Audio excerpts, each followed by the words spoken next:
Okay, for this next lecture, Oke, untuk pokok bahasan yang berikutnya ini, I want to talk about how to keep our calling.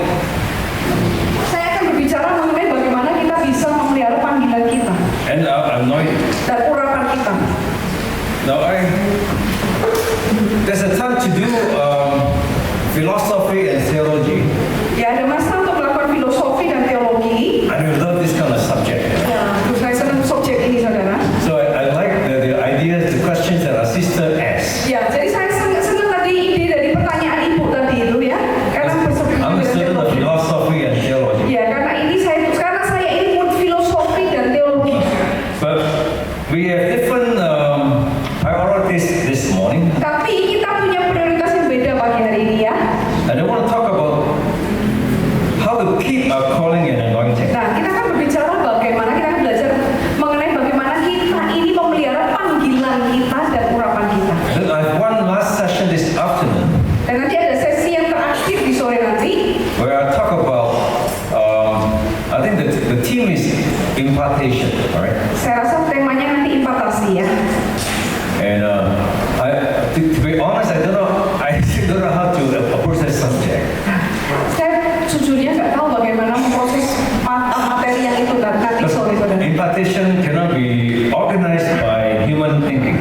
Karena yang dinamakan impartasi itu nggak bisa dikelola dengan pola pikir manusiawi saudara. But we'll see how God leads by the Spirit. Tapi kita akan lihat bagaimana Tuhan akan bergerak dengan rohnya saudara ya. Right, and talk more about how to keep our calling and anointing Tapi kita ministries. bisa berbicara lebih banyak lagi mengenai bagaimana kita ini bisa memelihara panggilan kita dan juga urapan kita, saudara.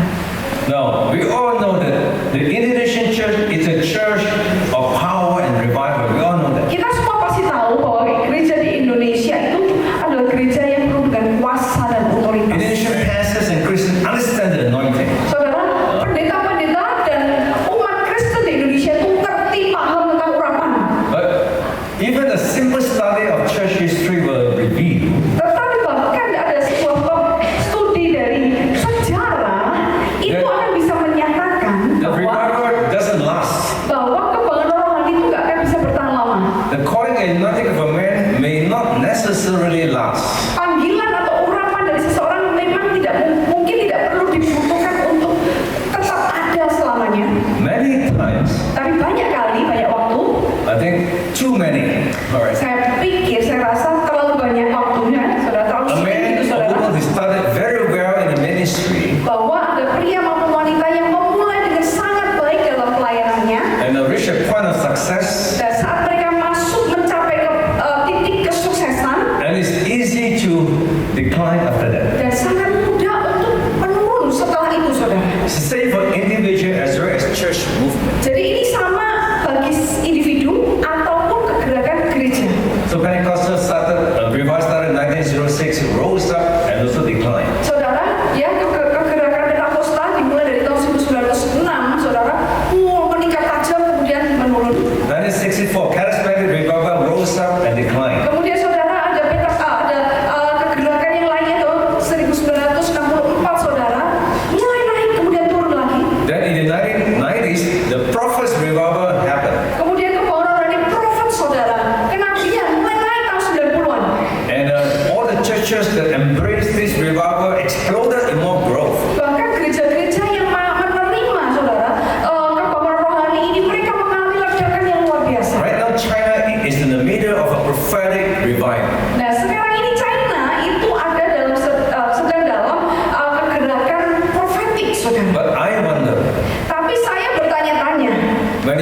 his some wrong things. Dan kemudian Brian Houston, saudara, pendetanya itu akan dipanggil untuk sesuatu perkara yang nggak benar gitu, saudara. You guys know all these ministries, right? Saudara tahu kan pelayanan dari Hillsong, saudara? I hope Mike Jacob, Hillsong's Brian Houston. Jadi kalau Hillsong itu Brian Houston pendetanya. And I studied the rise and fall of revival movement. Saya mempelajari kebangkitan dan juga kejatuhan dari setiap kegerakan itu. And the reasons why people rose up and why they fall. Alasannya mengapa ada orang-orang itu naik terus kemudian jatuh, saudara. Or sometimes it's really hard for us to understand. Dan kadang-kadang memang sangat susah dipahami, susah These people dimengerti. were so powerful in the past, Karena orang-orang ini itu luar biasa di masa lalunya, saudara. Di masa so lalu. successful. Begitu suksesnya, How can they fall? bagaimana mereka bisa jatuh, saudara? So I developed this lecture, keeping your calling and anointing. Nah, kemudian akhirnya saya mengembangkan pengajaran ini, saudara, yaitu memelihara panggilan saudara dan urapan saudara. But it's not that complicated. It's actually quite simple. Tapi saudara, ini nggak terlalu rumit kok, saudara. And I believe the biggest problem is that the church, for a long, long time, was driven by the anointing. Saya percaya masalahnya adalah karena begini, gereja itu sudah di-driven, itu sudah diarahkan oleh karena urapan, saudara. Terlalu lama bergerak oleh karena urapan, gitu, saudara. From America all the way to Indonesia, China, everywhere. Dari Amerika ke Indonesia ke China, di mana-mana kayak gitu. You always hear this teaching. Saudara selalu dengar pengajarannya ini. Get the anointing. Terima urapannya, cari urapannya. Whether anointing of pastors, prophet, evangelists, get the anointing. Jadi di mana apakah itu urapan dari gembala, nabi, atau rasul, terima, cari. When you're anointed, you'll be okay. Kalau kamu dapat urapannya, kamu pasti oke aja. Because we are taught Karena kita ini diajarkan anointing means power. bahwa urapan itu artinya kuasa. And power will cause us to heal the sick and chase Dan demons. kuasa lah yang akan membuat kita menyembuhkan orang yang sakit dan menyembuhkan mengusir setan. The last 30 or 40 years, Indonesian church prosper from this power and anointing. Saudara, di selama 30-40 tahun ini, saudara, gereja di Indonesia itu berhasil makmur gitu, saudara, oleh karena urapan ini. This is the biggest problem in the church. Nah, ini menjadi masalah terbesar di dalam gereja. Because it's a church that is driven by power, Karena kalau gereja itu hanya didorong oleh karena kuasa, driven by anointing, didorong hanya karena urapan, and driven by success. dan didorong oleh kesuksesan. Because when we can chase demons and heal the sick, people come to our church. Karena saat kita bisa menyembuhkan orang sakit, mengusir setan, orang-orang datang ke gereja kita. People needs money. Orang membutuhkan uang. So we do everything we can to get anointing. Jadi kita kerjakan segala sesuatu untuk dapat urapan itu. For a long time, churches in Indonesia want to invite the best anointed people from Africa, from America, Canada to teach us about the anointing. Jadi sudah cukup waktu yang lama, saudara. Gereja-gereja di Indonesia itu kepinginnya mengundang orang yang terbaik, yang paling diurapi dari Amerika, Afrika Selatan, dari manapun untuk datang, untuk ngajari tentang urapan, saudara. You know, all my anointed prophet and the pastor in America want to come here. Saudara tahu, pastor-pastor yang sangat diurapi dari Amerika itu sudah mau datang ke sini, saudara. But the anointing is a dangerous thing. Tapi urapan itu berbahaya, saudara. Very dangerous. Sangat berbahaya. Number one, Yang pertama, when you seek after anointing, saat saudara hanya mengejar atau mencari urapan, that anointing may not be yours. urapan itu mungkin bukan milik saudara. A man of God can bring the anointing Jadi ada hamba Tuhan yang mungkin bisa membawa urapan itu. because he knows God. Karena dia mengenal Tuhan. And under that anointing, people can be blessed. Dan kemudian di dalam urapan itu, orang-orang atau umatnya bisa diberkati. Because anointing is like rain or sunshine. Karena urapan itu seperti hujan dan juga sinar matahari. When God sends a man with anointing, it blesses everybody. Jadi saat Tuhan mengirimkan urapannya, maka dia akan memberkati semua orang. So people can be healed under that anointing. Jadi orang-orang itu bisa disembuhkan di bawah urapannya itu. People can prophesy under the anointing. Orang bisa bernubuat dari urapan pendeta itu. In Jakarta, there's a 5-year-old girl who can prophesy. Di Jakarta, saudara,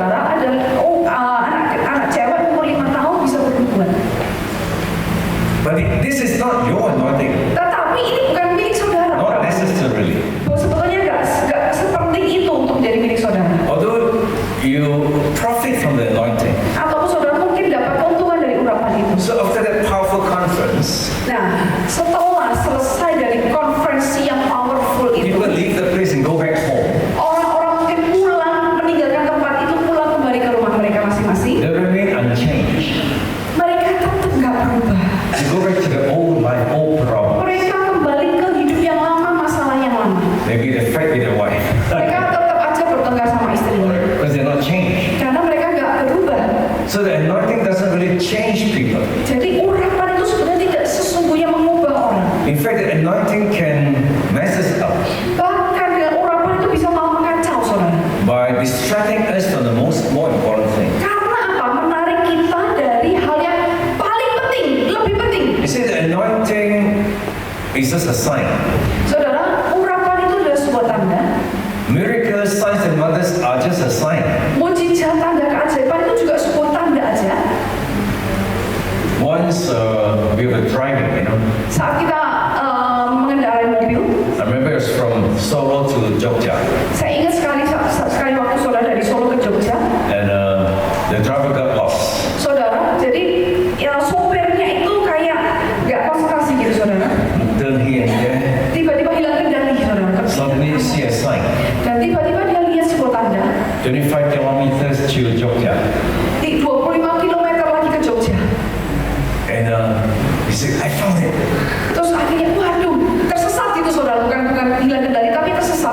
Wah, setelah dia tanda 25 km lagi ke Jogja, dia bilang, waduh, ketemu lagi gitu saudara. Oh, I saw the sign. I'm in Jogja. I have the sign and thank God. Waduh, saudara, dia lihat tanda itu, dia peluk tiang tanda itu. Waduh, akhirnya ketemu Jogja ini saudara. No, you don't do that. Kita nggak lakukan itu saudara, dia nggak lakukan Because itu. the sign shows you where to go. It's not the final destination. Kita nggak lakukan itu saudara, karena apa saudara? Tanda itu kan hanya menunjukkan destinasi kita, tujuan kita. Bukan kita sudah nyampe di situ kan? Peter, James, and John was very excited on the Mount of Transfiguration. Saudara, Petrus, Yohanes, dan Yakobus sangat senang ada di bukit saudara, They saw the di power. mana dia melihat Yesus berubah. Miracle, revelation. Dia melihat ada mujizat, ada pewahyuan. So they said, Jesus, let's stay in this place of anointing. Dia berkata, Yesus tinggal di sini, ini tempat yang sangat diurapi. We built an altar for you, one for Elijah, one for Moses. Kita akan bangun mesbah untuk kamu, satu untuk Elia dan untuk Musa. But that wasn't God's purpose. Tapi itu bukan tujuannya Tuhan.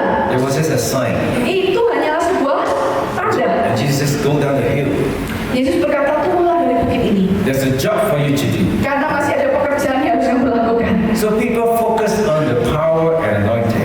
Jadi orang itu hanya fokusnya kepada urapan dan rasa. They love the anointing. Mereka senang banget dengan urapan. A lot of Christians are in love with the ministry, in love with the prophecy, healing, in love with the anointing. Banyak orang Kristen itu jatuh cintanya itu dengan nubuatan, dengan kesembuhan, dengan pelayanan. Sometimes we love our success so much. Kadang-kadang kita begitu senangnya dengan kesuksesan kita. We tell Jesus, don't come back too soon. Kita ngomong sama Tuhan Yesus, Yesus jangan datang kedua kali, jangan buru-buru datang lagi ya Yesus ya. I know pastors who don't like to talk about heaven, don't like to talk about the second coming. Saya kenal pendeta yang nggak suka ngomongin tentang kedatangan kedua kalinya Yesus. Saudara. They're enjoying their success too much. Karena terlalu menikmati kesuksesan yang dia dapatkan. Jesus, Saudara. don't come so fast, Jesus. Yesus jangan datang cepat-cepat ya. What is happening?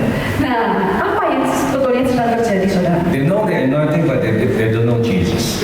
Mereka tahu urapannya, tapi mereka nggak kenal Yesus. They're in love with the ministry, they're not in love with God. Mereka jatuh cinta dengan pelayanannya, tapi nggak jatuh cinta dengan Tuhan. I'm talking about intimacy with Jesus. Saya sedang berbicara tentang keintiman dengan Yesus. That's the most important thing. Karena itulah hal yang paling penting. God heal, God bless, Tuhan menyembuhkan, Tuhan memberkati, God give you power Tuhan berikan kuasa bagi saudara. so that you can change and get close to Him. Supaya saudara berubah dan mendekat kepadanya. That's the final goal. Karena itulah tujuan finalnya, tujuan utamanya. If you just stay in your anointing, you will sure be destroyed by that. Kalau saudara hanya tinggal dengan urapan, saudara yakin saudara pasti hancur oleh karena itu. And you can read examples of this in the Bible. Saudara bisa baca kisah-kisah, contoh-contohnya di dalam Alkitab. When God blesses, Pada saat Tuhan memberkati kita, we must love Him. maka saudara harus mengasihi You dia. must continue to follow. Saudara harus terus mengikuti dia, terus mengikutinya. Remember Jesus said, this man was delivered from a demon. Ingat saudara pada waktu Yesus melepaskan seseorang dari kuasa gelap, But this man didn't continue in the Lord. tapi orang ini tidak terus ada di dalam Tuhan. And this demon went around Dan kemudian saudara, iblis yang diusir itu berkeliling looking for another person to possess. mencari orang lain untuk dimasukin. They come back to the first man. Tapi akhirnya kembali ke orang yang tadi. He's still not going to repent and follow Jesus. Dia tidak mau bertobat dan mau mengikuti Yesus, tidak mau mengikuti He Yesus. said, let's enter him again.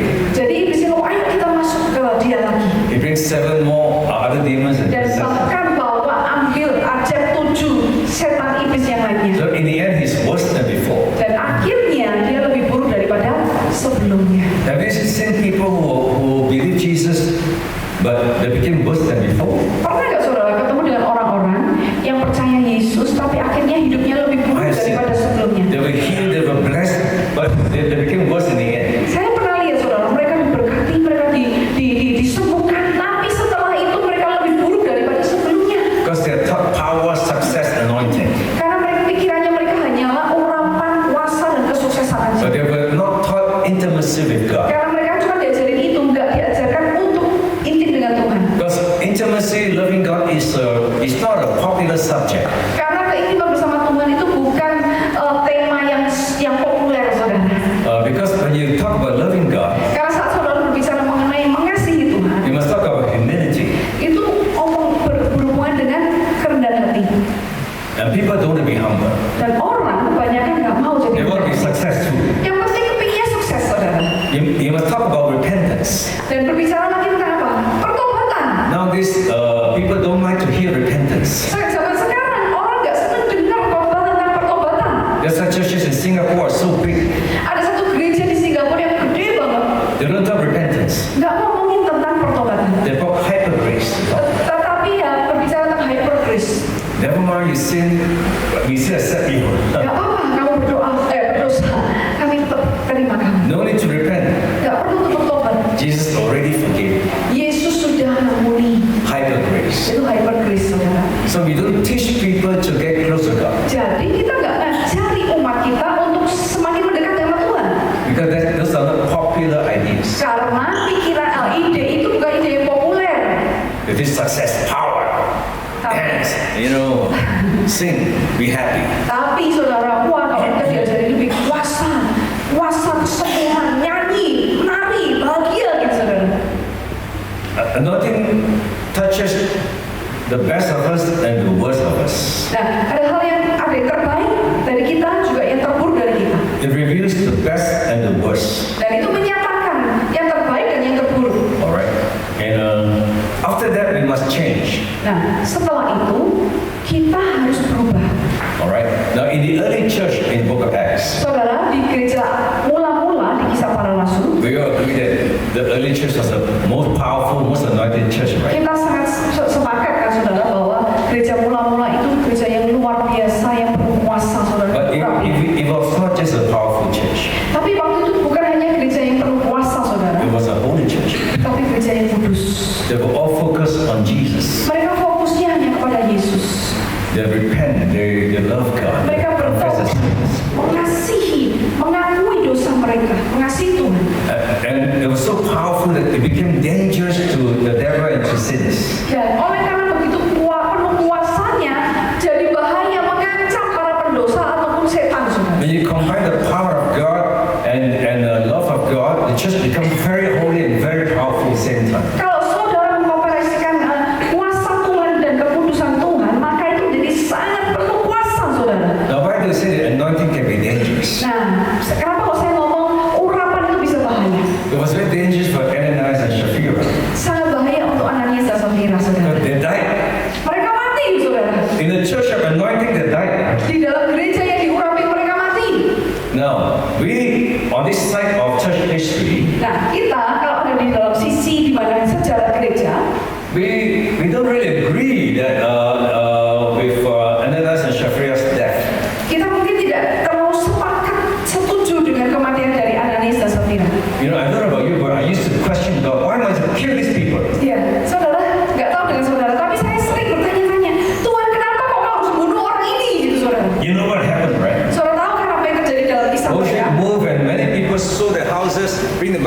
church to feed all the poor. Ya, mereka banyak orang itu jual rumahnya, kasih makan untuk orang-orang miskin di dalam gereja. So there was famine. Karena ada kelaparan zaman itu.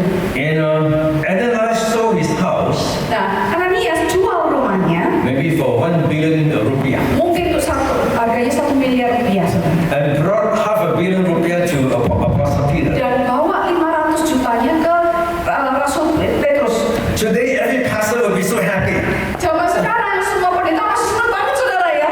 500 million rupiah. 500 jutaan gitu, saudara. Wow. Let's get the money first. Ayo pokoknya terima uangnya dulu. Yang penting terima dulu. Peter didn't want the money. Tapi Petrus nggak mau terima uang itu. You said you sold the house and brought the money here. But it's only half. Kamu katakan kamu mau jual rumahmu dan bawa uang itu ke gereja. Tapi kok dikasihnya cuma separuh. Many pastors say half also can bring the half first. Oh ya, pendeta separuh juga nggak apa-apa, nggak masalah. Lumayan gitu, saudara ya. You know what I mean? Saudara tahu nggak maksudnya apa, saudara? Why so hard on Ananias, Peter? Kenapa kok keras banget sama Ananias gitu loh, Petrus itu? Why call God to kill him? Kenapa kok panggil Tuhan untuk bunuh dia? Not just his wife. Bahkan bukan cuma dia, juga istrinya. So for many years I couldn't accept it. Jadi selama bertahun-tahun saya tuh masih belum bisa ngerti gitu, belum bisa terima ini, saudara. And nothing can be dangerous. Ya, urapan itu bisa berbahaya, saudara. For people who are not really wanting to change. Bagi orang-orang yang benar-benar mau berubah. Why did God strike Ananias and Sapphira? Kenapa kok Tuhan itu menghajar Ananias sama Sapphira? It has to do, this is revelation from God. Ini saya terima pengertiannya dari Tuhan. It has to do with tolerance. Ini berhubungan dengan toleransi. You know, when you tell a lie, Jadi gini, saat saudara mulai berbohong, it may be a small lie. mungkin bohongnya kecil. But you could tell 2 more lies to cover the first lie. Tapi saudara mungkin bisa melakukan kebohongan 2 lagi untuk tutupi kebohongan yang pertama. To keep the lie, you must finally tell 10, 20, 30 lies. Untuk jaga kebohongan itu, mungkin saudara harus ceritakan 10 sampai 20 kebohongan yang lain, saudara. The more lies you tell, Dan semakin banyak kebohongan yang the diceritakan, more your tolerance level goes down. semakin level toleransi saudara menurun, saudara. It can come to the point where you don't just lie, you become a liar. Jadi saudara akan sampai ke satu titik di mana saudara nggak cuma berbohong, tapi saudara jadi pembohong. Your character is a liar. Jadi karakter saudara menjadi pembohong. Lie becomes nature, second nature. Akhirnya kebohongan itu menjadi sifat natural saudara. I've met people like that before. Saya sudah berjumpa dengan orang seperti itu dulunya. Although they don't have to lie, Sekarang mereka nggak harusnya berbohong, sometimes your honest is better for you karena kadang-kadang kejujuran itu lebih baik bagi saudara. than just use to lying. Tapi ya kebiasaan aja bohong gitu loh, saudara. They become habitual liars. Jadi kayak kebiasaan tuh bohong. It's the same with alcoholics. Sama dengan alkohol, saudara. You know how they cure alcoholics? Saudara tahu masalah alkoholik? They will attend a meeting, AA meeting. Ya, mereka orang-orang yang alkoholik itu akan ketemu masuk ke satu pertemuan gitu. They will say, I'm every child, I'm an alcoholic. Dia berkata, oh aku ini alkoholik. Why did they say that? Kenapa kok harus mereka ngomong kayak gitu? Because they know that unless your alcoholic agree and believe and accept that he's a problem, he's an alcoholic, he can never be healed. Jadi gini saudara, kenapa kok harus diomongin aku ini alkoholik? Karena kalau orang itu belum bisa ngerti, belum bisa sepakat, belum bisa paham kalau dirinya alkoholik, maka orang itu nggak akan bisa berubah. And alcoholics must keep away from alcohol. Dan seorang alkoholik harus menjauh dari alkohol. Even a small glass of beer they won't take. Sekalipun satu gelas kecil bir, mereka nggak mau. But once they take the first glass, they take second glass. Karena kalau sudah minum gelas pertama, mereka akan lanjut gelas kedua. There's a character, there's a nature of alcoholics. Karena itu menjadi karakter, menjadi sifat alaminya orang alkoholik. So in the early church, they were so holy Jadi saudara, di gereja mula-mula mereka ini kudus banget. that they do not tolerate even a small sin. Mereka nggak mentoleransi bahkan dosa yang kecil. And then that action was right. He gave a lot of money to Peter, Nah, padahal saudara, sikapnya benar. Dia berikan uang yang banyak kepada, but his heart wasn't right. tapi hatinya nggak benar. All right. and they lied to the apostle. Dan dia bohong kepada rasul. And once you allow one lie in the church, Saat saudara izinkan satu kebohongan di dalam gereja, when you allow one sin, one compromise in the saat church, saudara izinkan satu dosa kompromi di dalam gereja, other sin will come in maka dosa yang lain akan masuk, saudara. because the tolerance level is low. Karena level toleransinya semakin rendah. Oh, yeah. So the anointing can be dangerous for people who are not sincere about changing and repenting. Jadi urapan itu kan jadi berbahaya bagi orang yang gak tulus mereka mau berubah.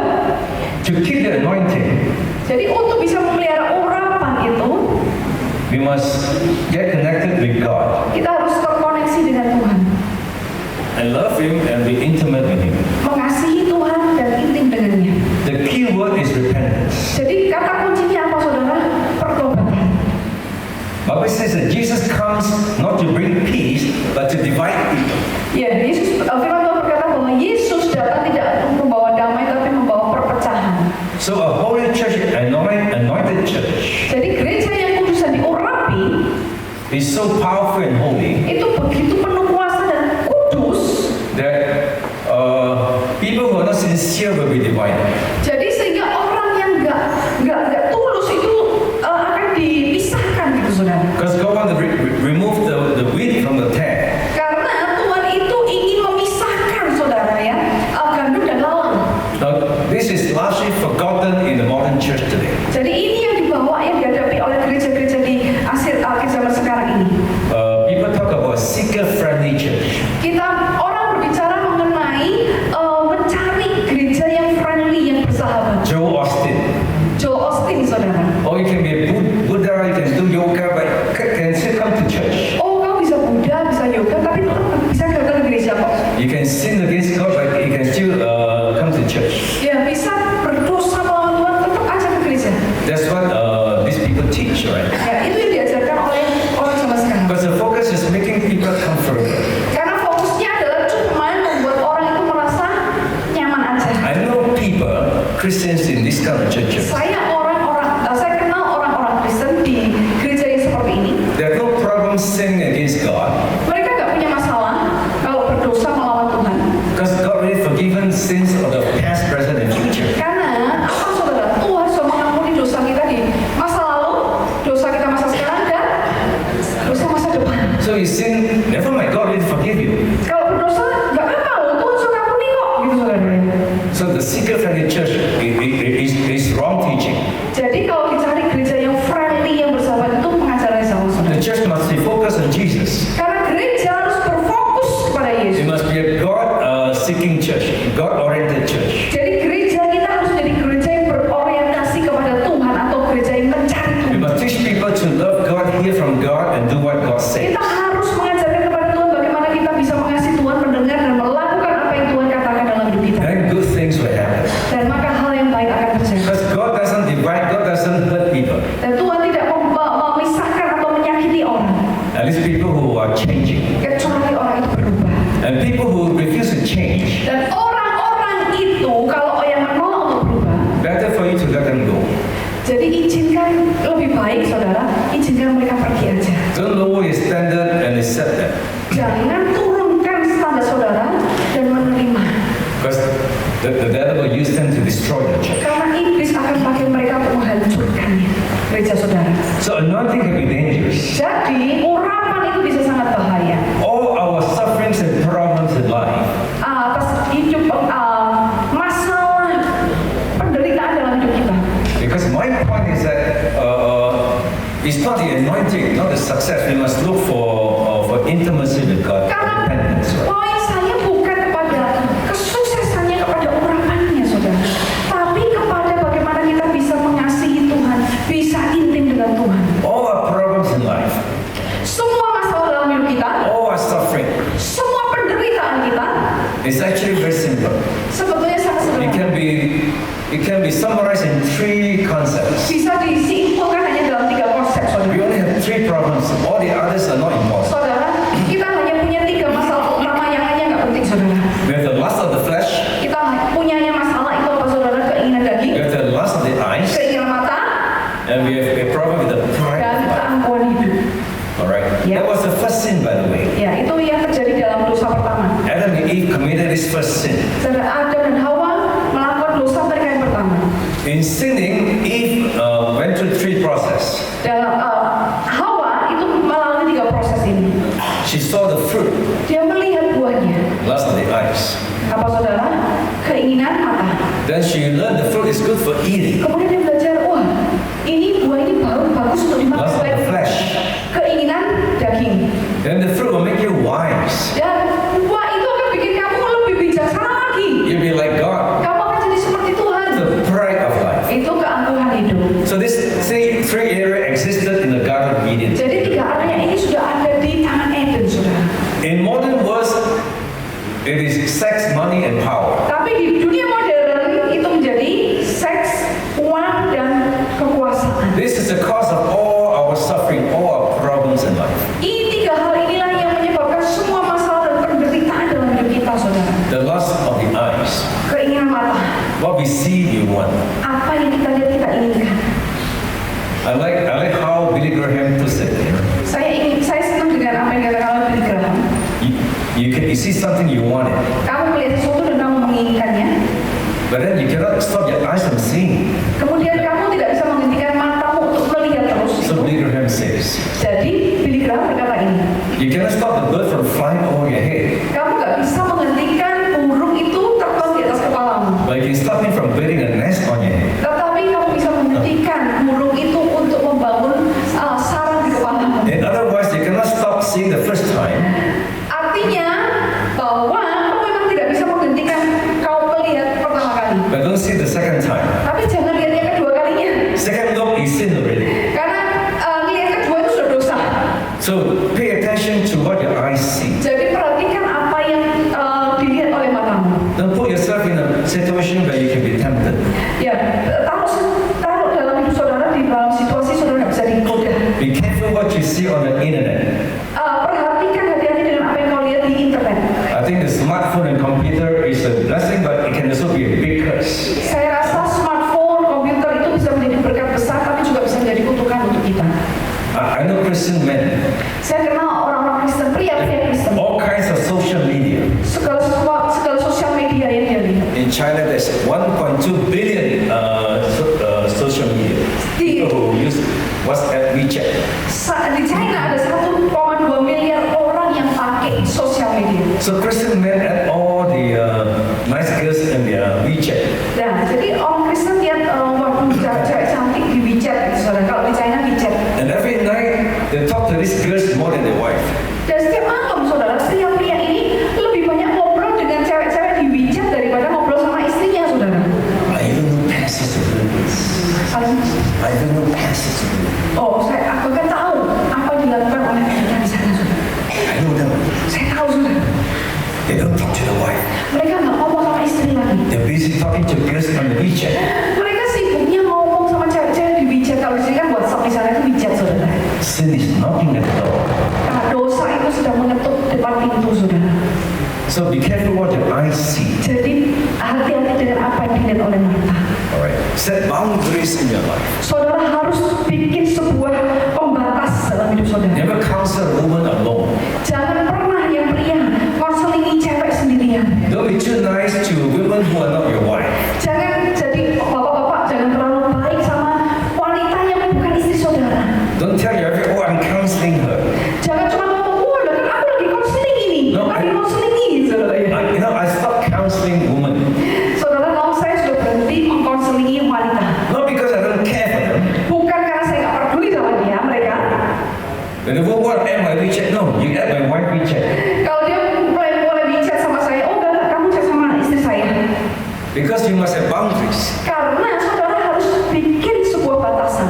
Your wife is the woman closest to you. Istri Anda adalah wanita yang paling dekat dengan saudara. You must love her more than anyone else. Saudara harus bisa mengasihi dia lebih daripada yang The lainnya. woman who left her family, everything to follow you. Karena wanita itu meninggalkan keluarganya, meninggalkan semuanya untuk mengikuti saudara. Amin. You should love her more than anyone else in the world. Maka saudara, bapak-bapak ini harus mengasihi istrinya lebih daripada mengasihi orang lain. Amin. A Christian man who cannot talk to his wife and love him, something is wrong with him. Jadi kalau seorang pria nggak bisa ngobrol lebih banyak dengan istri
bricks in your life. Jadi, buat saudara pembatas dalam hidup saudara. When you and your wife have a good relationship, Saat saudara dan istri saudara ada dalam hubungan yang baik, then you have more anointing. baru saudara akan punya mendapatkan urapan lebih. Then you understand God more. Baru saudara bisa memahami Tuhan lebih lagi. A Christian man with no good relationship with a wife can never be successful. Saudara, seorang pria Kristen yang tidak punya hubungan yang baik dengan istrinya, gak bisa sukses. Then sex, money. Kemudian itu ada seks, uang. You know, the lust of the flesh. Kemudian keinginan daging, uang gitu saudara. Whether it is for food Apakah untuk makanan or for immoral things atau hal yang immoral, or drinks minum-minum, or satisfy all the desires of the flesh. atau memuaskan semua keinginan daging kita. Nowadays we live in China, right? Nah, zaman sekarang kita tinggal di China saat ini, And we have a big temptation dan kita di sana itu punya godaan yang gede. because China has the best spas in the world. The best Spa. spa. China Yes. punya spa terbaik di dunia. The spas, the like onsen, Japanese Ya, onsen. kayak onsen di Jepang gitu saudara ya. Air panas gitu saudara. So that's a temptation. Nah itu godaan saudara.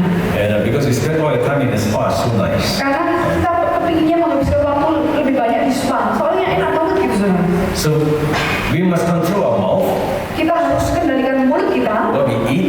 Apa yang kita makan. Most of our sickness and pain and problems come because we cannot control our mouth. Kebanyakan dari sakit penyakit, sakit tubuh kita ini disebabkan oleh makanan saudara. No, some people think wrongly Ada beberapa orang pikirannya salah that eating is not a sin. bahwa makan itu bukan dosa. Drunkenness, drug addict is a sin. Kalau orang yang kecanduan alkohol itu dosa. So eating food is not a sin. Kalau makan makanan itu bukan dosa. Actually, eating can be a sin. Tapi sesungguhnya makan itu juga bisa berdosa. Gluttony is a sin. Karena apa saudara? Rakus. Alright? I think pastors eat too much. Ya, Pak pendeta makannya terlalu banyak. Kebanyakan. Because the members love the pastors. Karena jemaatnya kan sayang sama pendetanya saudara ya. And I already told you I love nasi goreng. Yeah. Or sate kambing. Yeah. Saya tadi sudah katakan saya senang nasi goreng, saya senang sate kambing. And I ate so much that I became sick. Saya makan terlalu banyak sampai sakit. So now I set boundaries. Jadi sekarang saudara, saya kasih batasan. So I'm careful what I eat. Jadi saya hati-hati dengan apa yang saya makan. So we must have boundaries in our life. Jadi kita harus tetapkan batasan saudara dalam hidup kita ini. So the lust of the flesh. Itu keinginan daging. And then the pride of life. Kemudian yang berikutnya apa saudara? Alright. Keangkuhan hidup. Our pride, our desire for power, to be a leader, to be better than others. Keangkuhan kita, keinginan kita untuk menjadi pemimpin, menjadi orang hebat, menjadi orang yang lebih hebat daripada orang lain. This is a very deep and serious problem in the church. Ini menjadi masalah yang sangat serius dan dalam di dalam gereja. Our need for respect comes from rejection. Sebetulnya kita memiliki kebutuhan untuk dihormati, rasa kepingin dihormati itu karena pengalaman penolakan dalam hidup kita. Rejection creates insecurity. Karena penolakan itu menciptakan rasa tidak aman dalam hidup kita. And the orphan spirit comes upon us. Dan kemudian ada roh yatim piatu yang menumpangi. And orphan is always looking for love and acceptance. Roh yatim piatu itu selalu cari saudara, cari kasih, cari And penerimaan. orphan always compare himself with others. Kemudian roh yatim piatu itu selalu banding-bandingin. My mother loved my sister more than me. Wah, mamaku tuh lebih sayang kakakku daripada aku. Not happy. Wah, aku gak seneng ini. You may think it's a small problem. It's not a small problem. Saudara pikir ini hanya menjadi masalah kecil, sebetulnya itu masalah besar. Children grow up keeping that small problem. Karena anak-anak bertumbuh dengan menyimpan masalah yang kecil. It mess up their life. Dan itu mengacaukan hidup mereka. They lack confidence. Mereka tidak percaya diri. They control. They cannot have good relationship. Mereka gak bisa memiliki hubungan yang baik dengan orang lain. Because in their hearts and the spirit they are orphans. Karena dalam hati roh mereka yatim piatu. So the orphan spirit comes from rejection. Jadi roh yatim piatu ini berasal dari penolakan. Where people hurt us, Saat orang menyakiti hati kita, misunderstand us, orang salah paham sama kita, whether consciously or unconsciously they reject us. sadar atau tidak sadar, kita ini tertolak. Alright? And then that that rejection is not healed, Dan kemudian saat penolakan itu nggak disembuhkan, and this is the cause of all the problems in the world. maka ini akan menyebabkan semua masalah dalam dunia ini. We fight with one another. Kita bertengkar satu sama lain. We're jealous. Kita iri. We see someone better, we're not happy. Kita kalau melihat ada orang yang lebih baik, kita nggak senang, saudara. And most people bring this rejection of the spirit into the church. Dan kebanyakan orang bawa penolakan roh yatim piatu ini masuk dalam gereja. So we serve God for the wrong reasons. Jadi akhirnya apa? Kita melayani Tuhan dengan alasan yang We salah. serve God because we want approval. Kita melayani Tuhan karena ingin adanya approval atau persetujuan. So when the other church grow faster than us, we are not happy. Jadi kalau kita lihat, waduh, gereja lain bertumbuh lebih cepat daripada kita, waduh, kita nggak senang, saudara. We want to criticize the other pastor. Kita kepinginnya kritiki pendeta lain. Other than learning from him, we want to criticize him. Bukannya kita mau belajar, tapi malah kritikin, saudara. When the members leave to go to the other church, Saat jemaat kita pergi kepada gereja yang lain, we're not happy. kita nggak senang, saudara. Because it's a judgment upon our character, Karena ada penghakiman atas karakter, our pride. ada kesombongan. So the orphan's spirit will control people. Jadi roh yatim piatu itu akan kendalikan hidup kita. We'll be jealous with people. Kita mulai iri hati dengan orang lain. We'll feel insecure. Kita merasa diri kita nggak aman. And this will cause a lot of problems in your life. Dan memang ini menyebabkan banyak masalah dalam hidup kita. How to deal with this orphan spirit? Bagaimana mengatasi roh yatim piatu ini, The pride saudara? of life. Dan juga atau keangkuhan hidup ini. We all need to understand, to experience God's unconditional love. Yang kita lakukan adalah kita perlu memahami dan mengalami yang namanya kasih yang tak bersyarat dari Tuhan. Unconditional love. Kasih tak bersyarat. The love that only comes from God the Father. Karena kasih yang hanya datang dari Allah Bapa. He already demonstrated that unconditional love. Dia sudah mendemonstrasikan kasih yang tak bersyarat ini. While we were sinners, He already sent His Son to die for us. Saudara, sekalipun kita berdosa, tapi dia mau mati untuk dosa-dosa kita. Even our parents don't know how to show this unconditional love Bahkan sometimes.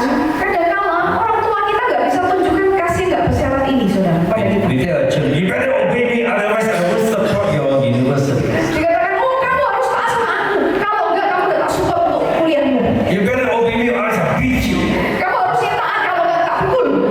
So we cannot even accept our own children. Bahkan kita nggak bisa terima anak kita sendiri. We want them to be like us. Kita menginginkan mereka untuk jadi seperti dengan diri kita. Don't pursue your calling in God, just follow me. Jangan kejar panggilan Tuhan dalam hidupmu. Ikuti aku aja. So a good parent will understand this. Orang tua yang baik akan bisa memahami. Will let the children go, find their own space. Mengizinkan anak itu menemukan ruang mereka sendiri. So God is like that. Jadi Tuhan itu seperti itu, saudara. He shows us unconditional love. Dia menunjukkan kepada kita kasihnya yang tak bersyarat itu. Have you ever experienced unconditional love from people? Pernah atau sudahkah, saudara? It's a very special thing. Very special thing. Kasih yang tak bersyarat itu. You know, Karena ini sangat spesial. you have a friend who will care for you so much. Apakah saudara punya teman yang begitu peduli dengan saudara? He calls you once in a while. Dia telepon saudara sekali tempo. Hey, how are you, brother? Dia panggil saudara, hai, gimana saudaramu? Are you happy today? Kamu bahagia hari ini? You have enough money? Kamu punya uang cukup? No, nobody tell me. I got some spare money. Take first. Kalau kamu gak punya uang cukup, ngomong sama aku punya uang cukup, nanti aku kasih kamu. Do you have a friend like that Punya teman yang kayak gitu, saudara? Ada? who show you unconditional love?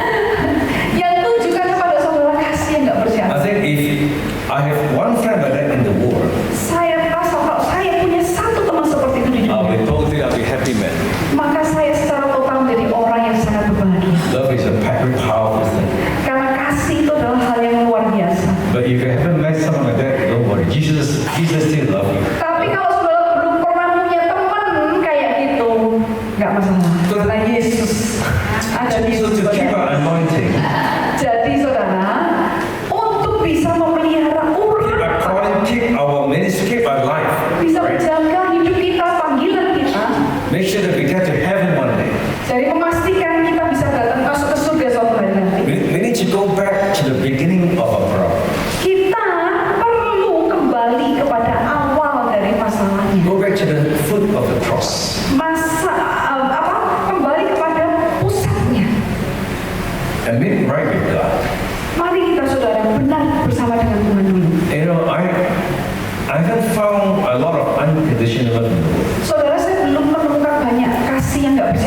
ini. Only in God will you find it. Hanya di dalam Tuhan kita bisa menemukannya. If you depend on man, you'll be hurt, you'll be disappointed. Karena kalau kita hanya bergantung kepada manusia, kita pasti bisa, saudara, tersakiti dan dikecewakan. When you're healed by God, Tapi saat saudara disembuhkan oleh Tuhan, you know, and you learn to love Him. saudara belajar mengasihinya, That's the most powerful thing in the world. itu adalah suatu hal yang luar biasa, paling luar biasa di dunia. The highest prophetic anointing comes Saudara, urapan profetik tertinggi itu datangnya dari from intimacy with Jesus. berasal datang dari keintiman bersama dengan Yesus. How's it going to be revealed? Bagaimana itu bisa dinyatakan? In what form will this revival happen in the future? Saudara, ini akan menggantikan bangunan rohani, membentuk bangunan rohani di masa depan. We will see, we will experience. Kita akan bisa melihat, mengalami. This is the most important thing. Saudara perhatikan karena We ini sangat experience penting. spontaneous revival. Kita ini mengalami sebuah kebangunan rohani yang terus menerus. This is end time next season anointing. Saudara, ini adalah urapan masa di akhir zaman yang akan datang berikutnya. This is what I've been talking about the whole day. Yang ini sudah kita bicarakan sepanjang hari. Spontaneous revival. Ada kebangunan rohani spontaneous, spontan, God healing, kesembuhan dari Tuhan. God chasing demons, Bagaimana Tuhan melepaskan God dosa. blessing and restoring, Tuhan memberkati dan memulihkan. not because of you, Bukan karena diri saudara. not because you lay hands and Bukan karena help saudara people, tumpang tangan gitu saudara.